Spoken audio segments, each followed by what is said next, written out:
Hey everybody, it's Joan Endicott, and if you follow my work at all, you know that I love to talk about perspective, and I really love to talk about fun and funny perspectives.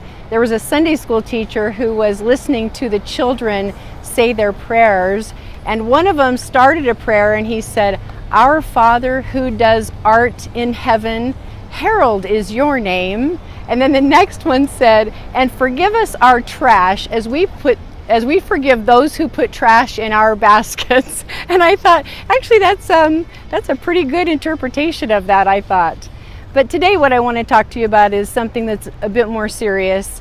And, you know, I believe that crisis creates clarity, and it's the thing that really gets our perspective back on track very quickly if we're losing our perspective or if we have a poor attitude. 15 years ago today, October 26th, a friend of mine, a beautiful 32-year-old mommy of 4, she was just leaving my home, and I'd given her a huge hug and told her how proud of her I was because it had been a very challenging year for her and her children. And she got in her very old yet very appreciated family van and had said, "I love you back," and she took off. About 20 minutes later, I heard the loud, constant whir of a helicopter.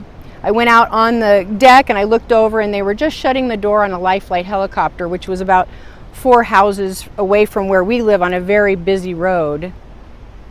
I walked down to the corner, and as I'm approaching, I see all the fire trucks and police cars and ambulance and everything. And then I get closer and I see that there was a loaded garbage truck that had skidded for several yards and hit something. And as I got closer, I saw it was Lori's van. I asked the policeman, "Where's the woman who was in the van?" And he pointed to the chopper, which was now about out of sight. And I said, "She's going to be okay, right?" And he said, I'm sorry, I don't know." And I remember as I turned and I started running, it was like my heart was in my throat. I was just like an outer body experience. I don't know if you've ever had that before, where you just feel like you're watching yourself go through something, but your emotions are just so tied up. And as I'm running, I could feel my feet hitting the pavement. Like every step I took, it was just so, but it's like I could feel that vibration in my body. And I had this sense of crying and praying at the same time. And it was just like this groaning coming out of me, because all I could do was picture her children. And I remember saying, "Lord, please help Lori to be okay, because those kids need their mom." I would love to be able to tell you she's doing great, but she was so brain damaged, she can do nothing. And sadly, that's the state she's still in. I remember weeks after the accident, I'd been going up to the hospital as much as I could. If I was in town, I'd be going up there as much as possible, trying to help her wake up and just talking to her and thinking, you know, whatever, if we can just make her think of something that just brings her back. But one day the doctor came in and he said, "I'm sorry to tell you this is as good as Lori will ever get." And I remember thinking, there's nothing good about this. She can't do anything for herself. She can't, much less those she loves. She can't do anything for her children. She doesn't even recognize her children. There's no consciousness there that we can tell.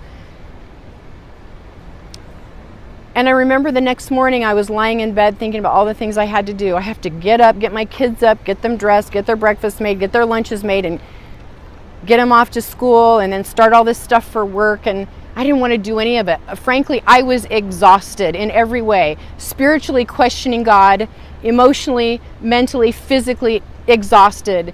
And I just could not believe this is the final say in her life. How is that possible?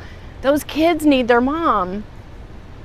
And so I felt frustrated, exhausted as I'm lying there thinking about all that I had to do. And I just wanted to pull the covers over my head and pretend the world would go into a holding pattern, and do none of that. All the things on my have-to list. And then I simply pictured Lori lying up in her hospital bed, unable to do one thing for herself or those she loved. And God gave me that vision at that moment, I know. And then across my have to, got to list was I get to. I get to do all of that. If Lori could jump out of her bed, run down the hall, scoop up her babies, just to tell them one more time how much she loved them, just to have that connection with them, to be able to get them up, get their breakfast, get their lunches, get them off to school, help them do anything, and then do a list for the things, going to work or working with people, and being able to, just physically being able to function that way. She would have done it with sheer gratitude. And here I'd just been complaining about it. That changed me forever. I vowed to God that I will never say I have to or I've got to do anything again. Because even on someone's worst day, they think they're having a bad day because the traffic was bad and, the things weren't done at work the way they wanted it to be, and their children were fighting. All these different things that people think of in terms of having a bad day. My response always to myself and when I hear other people is I say, wow, compared to what? A bad day compared to what? Because on any given day, there's probably a few million people who would trade places with any one of us just to get to do what we might have been complaining about otherwise. And so I wrote that story, and then it became a book.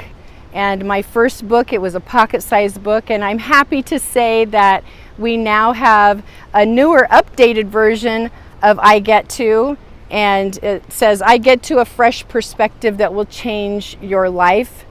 I'm very excited. We're going to be rolling this out for people to get really soon, but I wanted to do the video about Lori and post it on the anniversary because it's such an important time of year for me, and it's so reflective. I talk about this all the time, but especially in the fall when this happened, it makes me think even more about this. It's interesting too, it's the month before Thanksgiving, but the reality is this is an everyday attitude and perspective we get to embrace, is that nothing is a have to.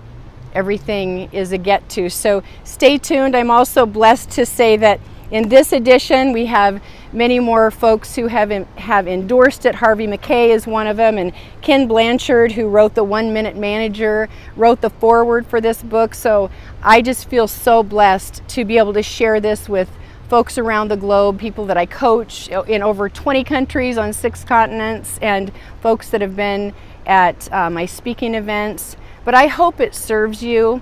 And if this is encouraging to you, please like and share this on your Facebook page or on social media and anywhere you can, because you don't know who needs to hear the I Get To message. All of us need encouragement, and all of us need to remember that it's just a matter of a flip of the switch in our mindset, that we can shift it to go from grumbling, griping, and complaining to gratitude. It just depends on which perspective we want to choose. So come on over to JoanEndicott.com and leave a comment, like, and share, and we will be talking to you very soon. God bless.